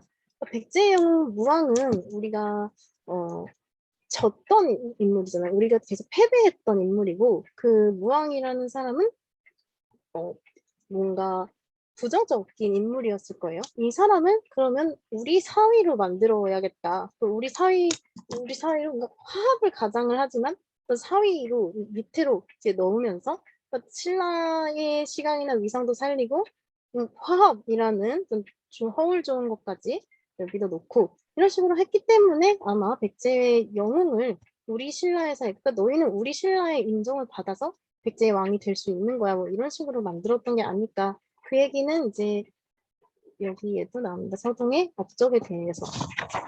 다시 이제 서동 얘기로 들어가서요. 자, 지금 진평왕에 대해서 다시 얘기하자면 진평왕이 불교 덕후라고 얘기를 했었죠. 이제 진평왕은 부인 이름도 이제 석가모니 어머니 이름에서 따왔대요. 그래서 이걸 통해서 이제 좀 불교라는 사정을 못 쓰고 불교를 엄청 신봉하던 왕이었어요. 그렇기 때문에 선화도 진평왕에게 인심을 얻기 위해서 진영법사라는 승려를 이용을 하죠. 진평왕도 승려가 신통력을 가지고 오니까 의심하지 않고 바로 이제 완전 존경해 이러면서 바로 이제 인심을 얻게 되는 그런 얘기였고요. 서동의 업적에 대해서 그래서 승려를 활용한 첫 버전이라는 말은 그런 불교 숭상의 인식을 이용을 한 거죠. 승려를 활용해서 일부러 첩자로서 들어갔다. 다시 한번 서동요를 다시금 볼게요. 여기 보면 서동이 이제 죽일 데 없이 이때 머리를 깎아서 신라 사람으로 들어가 나눠줬다. 이 첩자로 보는 입장은 어떤 입장이냐면 이미 서동은 신라의 첩자로서 활동을 하려고 본래 이제 첩자로서 활동을 하기 위한 생각이 있었던 사람인 거예요. 그래서 이제 물론 여기는 순서가 이렇게 되어 있지만 먼저 머리를 깎고 이제 승려로 들어가서 첩자 활동을 하려고 준비를 하고 있는데 사실 가니까 아무것도 없는 거죠. 자기는 이제 가진 것도 없고 자기가 가진 황금인지도 모르잖아요. 가진 것도 없고 뭔가 자금 같은 것도 없고 도울 것도 없는데 그때 마침 들려온 거예요. 셋째 공주 선아가 엄청 아름답더라라는 소문을 들으니까 자기 목표를 이제 수정해 버린 거죠. 자기가 첩자로서 이제 왔지만 뭔가 저걸 이용해서 이제 2마리 토끼를 잡아버리자. 내 첩자 일도 완수를 하고 그리고 저 아름답다는 저 선아를 내 여자로 만들어버리자. 이런 선아가 예쁘다는 걸로 자기 목표를 구체화하고 수정을 하게 된 거예요. 그러니까 뭔가 머리를 깎고 승려 행세를 하면서 서라벌에 잠입을 했는데 아름답다는 소문을 듣고 자기 계획을 수정한 거죠. 그래서 노래를 지어 불렀다. 그러니까 노래 이거 자체가 얘는 얘는 첫 버전이었다. 그러니까 여기서 승려를 활용했다는 얘기는 서동 자체를 이제 승려로 보냈다는 얘기고요. 이 얘기가 이제 고구려 첩자 도림 얘기랑 비슷한데 고구려에서 어떤 도림이라는 첩자가 백제에 잠입을 해가지고 이제 계로왕의 눈 귀를 가려서 계로왕이 비참히 죽게 했던 백제 계로왕을 죽이는데 공을 세웠다던 고구려의 도림과 비슷한 서동도 첩자였지 않았을까. 그렇기 때문에 머리를 깎고 승려 행세를 하면서까지 이제 신라로 들어갔고 그러던 와중에 어떻게 할지 모르던 아무것도 없던 와중에 선화에 대한 얘기가 들린 거죠. 그러다 보니까 목표를 수정을 하고 이 선화를 얻고 이제 해야겠다 하고 그렇게 됐다는 게 이제 성전을 활용한 첫 버전이다라고 얘기를 되는 거고 이 백제의 황금을 노린 자작극이라는 얘기는 무엇이냐면 이 선화가 황금 소리를 듣자마자 이 백제 황금을 자기가 얻는데 쓰지 않고 아니 서동은 심지어 홀어머니도 계신데 이 홀어머니를 위해서 뭐 나눠주거나 그런 묘사는 전혀 없고 황금이 우리 집에 많은데 이걸 듣자마자 자기 엄마 아빠한테 보낸다는 얘기를 해요. 그걸 궁으로 보내겠다. 그러니까 그걸 다 쌓아놔가지고 이거를 또 지명법사한테 얘기해서 하룻밤 만에 다 신라로 옮겨놓죠. 그 백제의 황금을 사실상 신라로 빼돌린 얘기잖아요. 그러니까 즉 이때의 자금, 황금 이런 거는 곧 국력이에요. 근데 이 백제의 국력을 빼돌려서 신라의 국력을 강화시켰다는 얘기를 볼 수가 있다. 이렇게 얘기를 하는 사람도 있었고. 근데 이거는 이제 저희 교수님 의견이기도 한데 어차피 실제 역사가 아니니까 이렇게 볼 필요성까지는 없다라는 게 저희 교수님 의견이고 저도 이렇게까지 보는 건 아니지 않나 싶지만 그래도 얘기해 볼 가치는 있다고 생각해요. 황금을 가지고 신라로 보냈다는 거는 아무것도 안 주고 신라로 완전히 보내버렸다는 것은 분명히 선화의 의도가 있거든요. 만약 자기가 인신만을 얻으려고 했으면 사실 어느 정도 이렇게 뭐 나눠줘 이런 묘사가 있어도 될 텐데 모조리 다 얹혀서 신라로 신통력을 쓰면서까지 다 갖다 놨잖아요. 뭔가 그런 국력 유출 이런 내용도 생각해 볼 만은 하다라고 저는 생각해요. 두 번째는 이제 아까 약간 얘기했던 신라의 인심을 얻어서 백제의 왕이 된다. 너는 백제의 왕이 되는 거지만 너는 신라의 사위로서 되는 거고 결국 그 신라의 인심을 얻어야 너가 백제의 인심도 얻어서 백제의 왕까지 될 수 있다. 당연히 신라인의 시각이 반영됐기 때문이겠죠. 제가 물론 무왕의 이야기는 백제의 왕의 이야기인데 이 백제의 왕을 신라의 사위로 설정을 하고 결국 얘가 보면서 얘를 도와주는 건 결국 신라의 공주였고 이 신라의 공주의 도움을 얻어서 신라 왕실의 인심을 얻어서 그래서 결국 되는 건 백제의 왕. 그러니까 백제의 노예의 왕에 앉아 있는 그 사람도 신라의 인심이 있었기 때문에 가능했어라는 그런 인식이 들어간 거죠. 신라인의 시각이 있기 때문에 그렇게 된 거고. 그렇다면 이제 서동설화의 의의랑 형성 시기 같은 것은 어떻게 되느냐? 백제와 신라의 통합 과정에서 무슨 말이냐면 백제와 신라는 엄청나게 싸웠었죠. 지금 아까 또 무왕이나 진평왕 싸움도 그렇고 백제 신라는 항상 치고받고 싸우고 결국 무왕 시기에는 훨씬 더 사이가 안 좋았어요.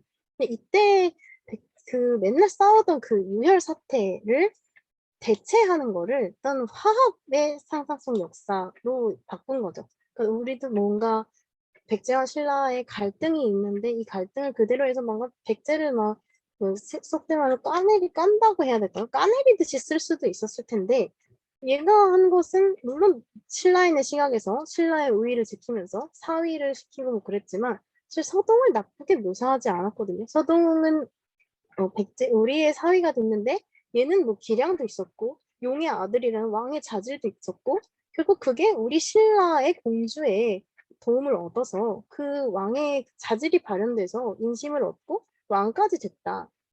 그리고 백제 청년인 맞동 서동과 우리의 공주인 신라의 선아가 결혼을 했다는 건 결국 화합의 역사고 통합의 역사였거든요. 그때 신라에 있어서는 이때 그러니까 외국과 전쟁도 엄청 많았고 곳에서 막 수상국들도 막 일부 왜 보이고 막 이래서 굉장히 동서화합이 중요했던 시기였어요. 그러니까 내부 결속을 해야 이렇게 결속을 해야지 안 그러면 뭔가 이렇게 뿔뿔이 흩어질 것 같은 내가 먼저 화합을 해야 할 것 같은 그런 시기였기 때문에 백제와 신라 그러니까 서동과 선화로 대표되는 백제와 신라의 화친이라는 것이 굉장히 신라에게도 어떤 과제 중에 하나였던 걸 거예요. 그러니까 아무리 백제랑 신라가 막 싸우다가 뭐 유혈의 역사라고 하더라도 어떤 비극이었다고 하더라도 그것을 선화와 서동이라는 사이좋은 사돈들의 역사로 바꾸는 거죠. 근데 이것이 왜 우리한테도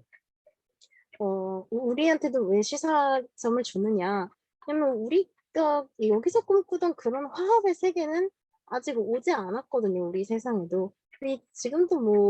지금 옛날보다는 덜하지만 지역 갈등 엄청 심하고 정치 갈등 그리고 요즘에 서로 떠나는 젠더 갈등 이런 것들 엄청 심하죠. 근데 여기저기서 분열하고 싸우고 화합의 기미란 없어요. 근데 이것을 이련은 해냈다는 거죠. 이련은 백제와 신라도 뭐 더하면 더했겠죠. 국가와 국가의 싸움인데 여기서는 진짜로 피가 터지게 싸웠으니까 더하면 더했을 텐데 이런 이야기들이 그때 이련은 여기서 뭔가 갈등을 증폭시키고 얘를 까내리는 수준이 아니라 그냥 이 이야기를 뭔가 이 백제와 신라의 화합을 꿈꿨던 거죠. 그러니까 이련이 꿈꿨던 화합의 세상은 아직 해결하지 못한 거고 우리 사회의 과제랑도 연결돼요. 아직도 지역 갈등 있고 아직도 뭐 어디서 갈등, 어디서 뭐 남녀 갈등 이런 거 엄청나게 많은데 사실 이련이 먼저 그거를 해냈다는 것이 그거를 보면서 우리도 깨달음이 있다는 것이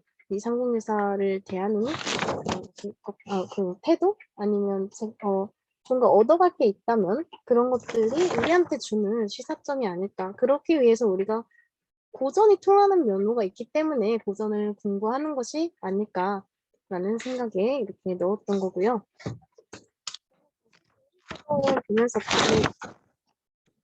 제가 빠뜨린 거나 짚을 거 다시 이야기, 오늘 들어본 서동의 이야기는 서동과 선화의 결혼의 이야기였고요. 이거는 이제 백제의 무왕조에 실려있어요. 백제 무왕을 설명하는 무왕조에 실려있고, 무왕의 옛 이름은 서동이었습니다. 서동과 선화의 결혼은 이유가 있는 결혼이라고 표현을 했어요. 왜냐면 얘네들은 신라와 백제의 결혼이었죠. 이게 이유 있는 결혼이 표면적으로 본다면 신라의 사위로 백제의 사람을 들어오고 그것이 이제 신라인으로 인해서 인심을 얻게 돼서 결국 백제의 왕 너는 인심을 얻어야 돼 이런 거에 있어서 신라의 시각으로 볼 수도 있지만 더 크게 보면 사실상 그거를 갈등의 수단으로 둔 게 아니고 또 서동을 백제로서 뭔가 굴복시키는 이런 걸로 서술을 한 게 아니고 서동과 선화가 좀 낭만적인 사랑 이야기로 결합을 해서 화합의 역사를 만들어냈던 거에서 의의가 있어요. 그렇기 때문에 이유 있는 결혼이라는 것은 물론 신라가 뭐 국력 강화를 위해서 그런 화합의 역사를 했고 그거를 신라 위주로 한 건 맞지만 그거에 대한 방향성이 화합이었다는 거에 의의가 있다고 생각을 합니다. 그래서 결국 기록에 무광이라고 돼 있지만 오류이다. 이것에 대해 무왕의 정체에 대해서 얘기도 했었고요. 무왕이라는 사람이 동성왕이다. 아니면 뭐 마한의 무광왕이다 이런 거요. 원래는 무광왕이라고 돼 있었지만 오류이다 이걸 봐서 이거는 오류다라고 단정짓는 이련의 착각이다라는 그 마한의 무광왕이 설도 있었죠.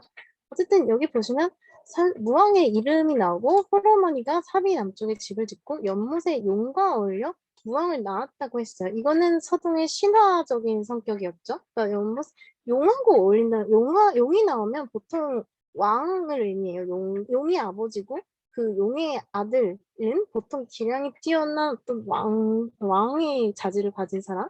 그렇기 때문에 서동도 이제 용의 아들로서 나타나 있고 용의 아들이라는 거에서 뭔가 신화적 인물이다. 그러니까 온달보다 입체적이라고 해서 온달보다 후대 인물이다라고 단정 지을 수는 없다라고 얘기를 했었고요. 또 어릴 때 이름 서동이었고 헤아릴 수 없는 기량 이것도 서동의 왕의 자질이었죠. 근데 서동은요 처음에는요 굉장히 뭔가 순진한 척 나오지만 찬말을 팔아서 생계를 유지하는 익산의 청년으로 나오지만 그렇지만 얘가 이제 뭔가 첩자로서 본래 첩자였다는 주장이 있었죠. 이 찬말을 캐스파 그 주장에서는 이제 참마라는 것도 어떤 은어라고 얘기를 해요. 그 참마라는 것이 첩보 행위 같은 것들을 얘기한다고 그런 은어라고 얘기를 하는데 어쨌든 간 서동의 저에서 중요한 내용은 신라 진평왕의 첫째고는 선화가 아름답다는 소문을 들었다는 거예요.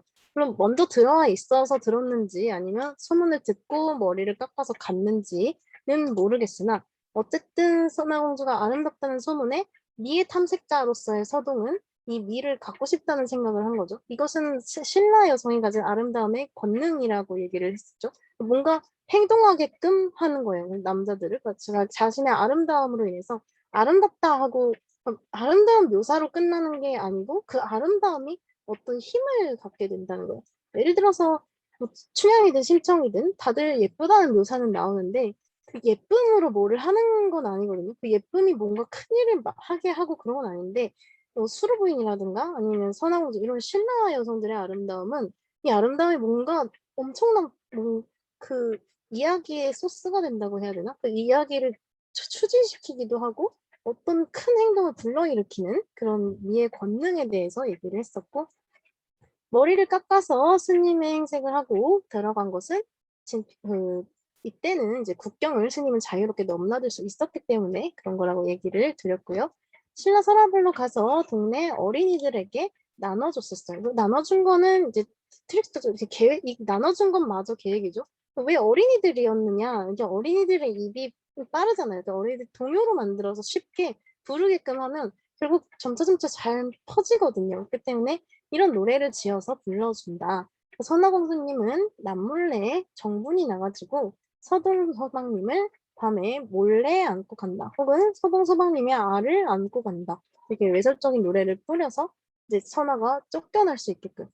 결국 아이들의 입을 타고 결국 온 신라에 퍼지게 되고 이건 왕궁까지 알려지고 그러다 보니까 신하들은 이건 안 된다. 왜냐면 이때 신라는 굉장히 위험 이런 걸 중요시했고 명예 중요시했고 이런 것들 굉장히 중요시했던 때이기 때문에 이렇게 명예실추죠. 이제 요즘 말로 하면 그러니까 이 공주를 멀리 기양을 보내야 된다.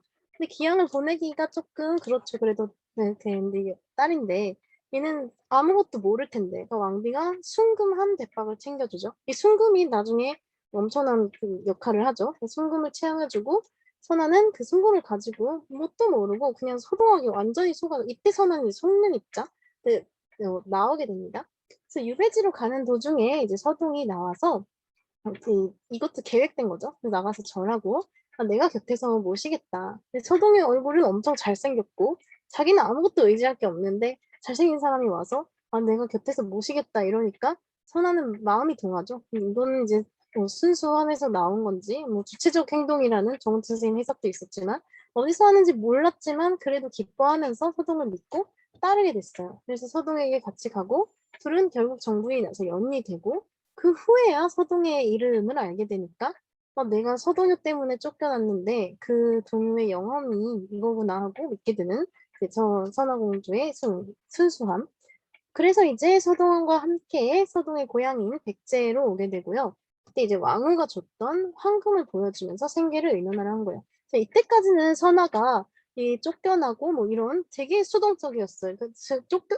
나가라니까 나가고 서동이 노래하는 거 서동이 같이 가자니까 그냥 예 하겠습니다 하고 같이 가고 서동이라는 이름을 알았어도 뭔가 되게 막 과거로 배신감이 끓는 게 아니라 서동이구나. 노래 그거였구나. 노래 영험이 대단하다. 노래 신기하다 하고 말았어요. 근데 이때 이제 서동하고 같이 백제에 내려오면서 선아는 자기 이제 주체적 행동을 하기 시작해요. 첫 번째로 한 게 이제 생계수단, 황금을 꺼낸 거였죠. 이 황금을 꺼내는 순간 선아가 주체적 행동을 하게 되는 계기가 주체적 성격이 드러나는 계기가 되면서 서동은 반대로 이렇게 뭔가 조금 수동적이 되는 서동은 지금까지는 완전 교활한 사람이었고 척자로 의심할 정도의 척자로 와서 아름다운 선화를 갖기 위해서 노력하는 그런 트릭스터 같은 사람이었는데 황금을 보니까 서동이 막 터지면서 이게 뭐예요? 하니까 황금인데 이거 평생 먹고 살 수 있는 거다. 내가 캐는 것은 흙처럼 쌓여있던데 그 흙처럼 쌓여있던 황금을 몰랐던 갑자기 엄청 순진한 청년의 캐릭터로 묘사가 돼요.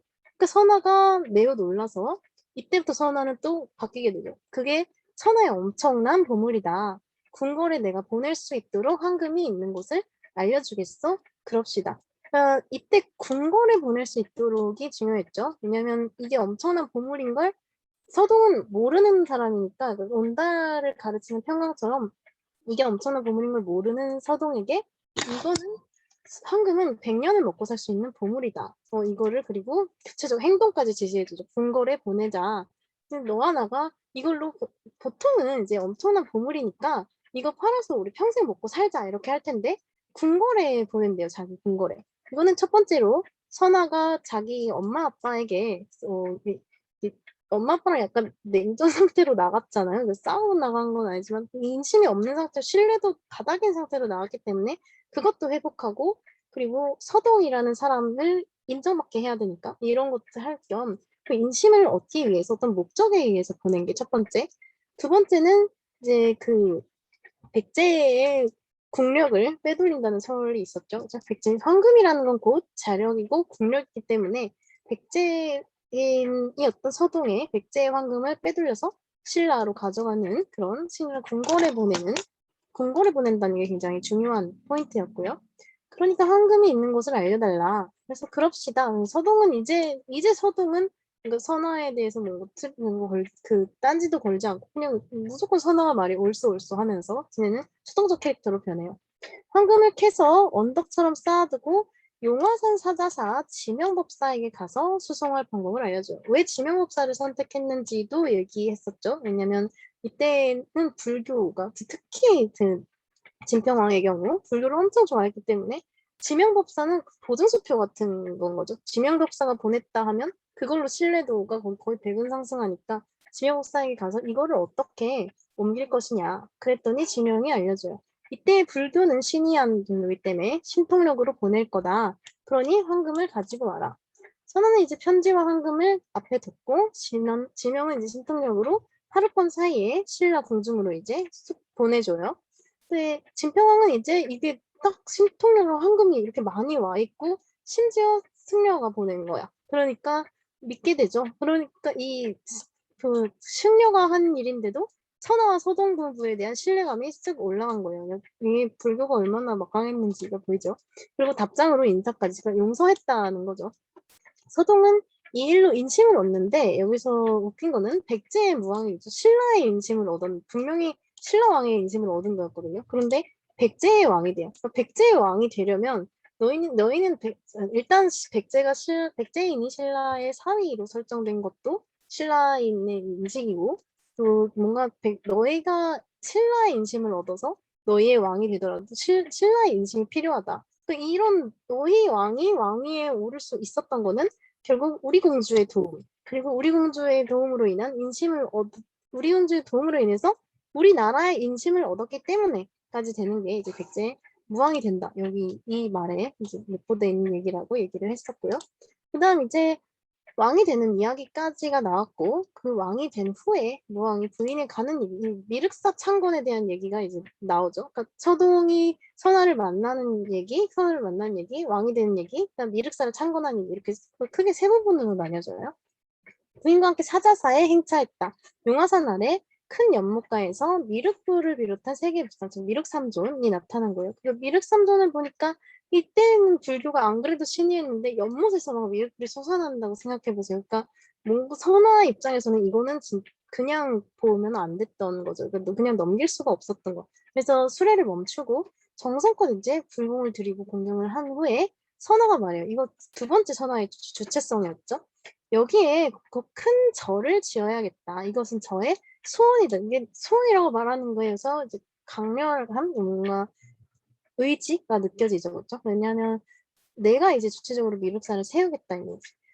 왕이 찬성하고 지명법사를 불러서 이면못을 메우자. 항상 신통력을 쓸 때는 승려를 불러요. 지금 메우자고 부탁하니까 또 신통력으로 하룻밤 사이에 산을 무너뜨리고 연못을 다 메꿔서 평지로 만들었어요. 그래서 절을 짓기 위한.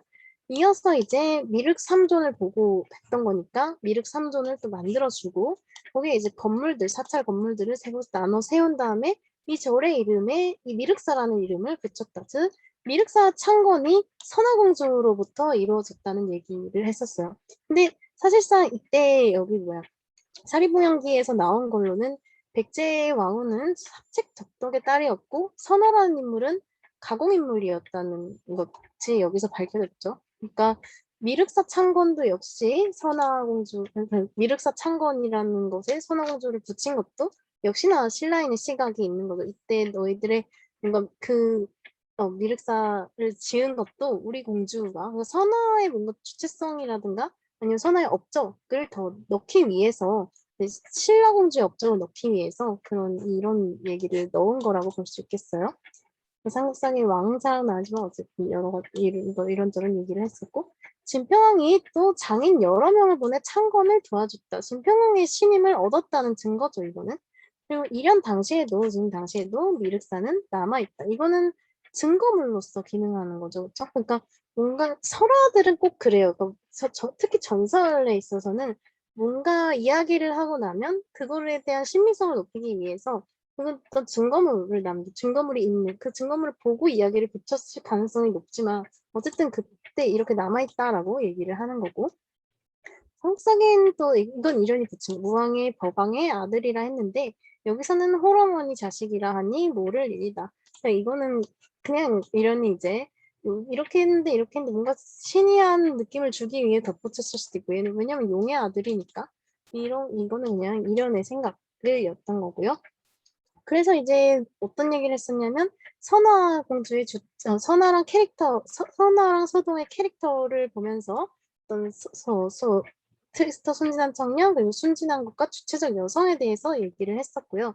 그리고 오늘 또 평강과 선화를 얘기를 하면서 선화랑 평강의 주체성은 무엇인가? 물론 선화는 오기 전에는 주체성이 없었어요. 나오기 전에는 전혀 주체적이지 않고 서동을 보고 나서도 그냥 따라가고. 근데 서동을 보고 나서 이제 황금을 계기로 또 주체적인 사람이 되죠. 나는 이 황금을 보내서 서동의 인심을 얻게 한다든가. 그러니까 서동이 무왕이 되게 하는데, 백제의 왕이 되게 하는데 선화가 엄청난 영향을 미쳐요. 주체적인 여성이 된 거, 주체적인 아이가 된 거죠. 근데 이 주체성을 뭐라고 했었냐면 정말로 주체적인 여성으로 봐도 되느냐에 대한 얘기를 했었습니다. 평강도 선아도 물론 주체적 성격인 건 맞고 적극적인 것도 맞고 자기가 자기 스스로 자기 삶을 결정하는 인물들인 것도 많고 그런 인물들이 여자 인물들로서는 흔하지 않은 것도 맞는데 우리가 춘향이와 이몽룡의 이야기를 보고 이몽룡이 굉장히 주체적이다, 멋있다.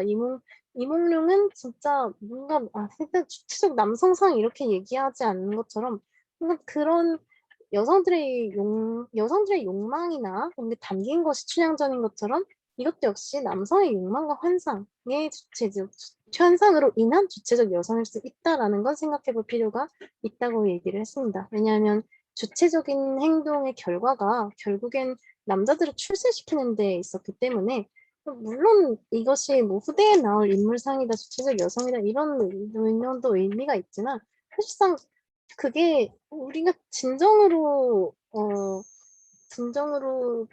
이런 방향으로 했으면 좋겠다라고 바랐던 여성상까지는 아닌 것 같다는 그런 말씀을 드렸고요. 왜냐하면 주체적이라는 것의 목적이 거기에 있고 사실 서동의 입장에서 선아가 이제 도움을 주고 내가 출세할 수단이었던 거지 선아 자체가 아니었으니까 물론 신라의 입장에서 봤을 때 신라 너는 이걸 도움을 받아서 뭐 했는데 그거를 이용하는 것 자체가 그 선아라는 아이는 서동을 서포트하는 사람으로 이용을 했던 거죠, 그렇죠?